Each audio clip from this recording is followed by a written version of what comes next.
राजपूत जी, ऐसा क्या बोला मोदी जी ने? डेमोग्राफिक चेंज यानी जनसंख्या में बदलाव हो रहा है, और आरएसएस का नाम आपने बोला कि लाल किले, आपके नेताओं ने बोला लाल किले की प्राचीर से ध्रुवीकरण हुआ है।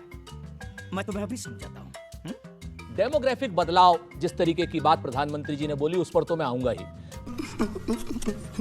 12वां साल है आज प्रधानमंत्री जी को दोस्तों।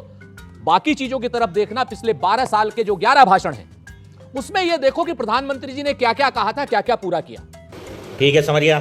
अगर प्रधानमंत्री जी ने अपने 12वें भाषण में यह बात कह दी होती कि हमने किसानों की आय दुगनी कर दी, नहीं किसानों की आय नहीं, किसानों का कर्ज और किसानों का खर्च 3 गुना हुआ है। शर्म करो शर्म। सबको कहा था 22 तक सबको छत दे देंगे, आज की डेट में भी 47% बगैर छत के लोग हैं। अरे बाप रे, ये तो धोती खोल रहा है। आपने कहा था कि 10 लाख करोड़ का किसान कॉर्पस फंड होगा और आप कूद कूद करके बहस कराते थे अमीश भाई इसी पे 10 लाख करोड़ का फंड। 10 लाख करोड़ कहां है वो 10 लाख करोड़ का फंड किसानों के लिए?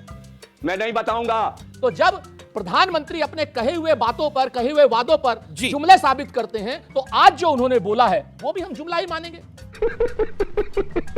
यही नहीं, अभी और सुनिए। आप आ जाइए डेमोग्राफी पे। आपने जो बात कही, मैं सीधे मुद्दे की बात। आरएसएस और डेमोग्राफिक चेंज जी, अब गर्दा उड़ेगा भाई। तो आप डेमोग्राफी पर बात कीजिए। पिछले 11 साल से बच्चों किसकी सरकार है?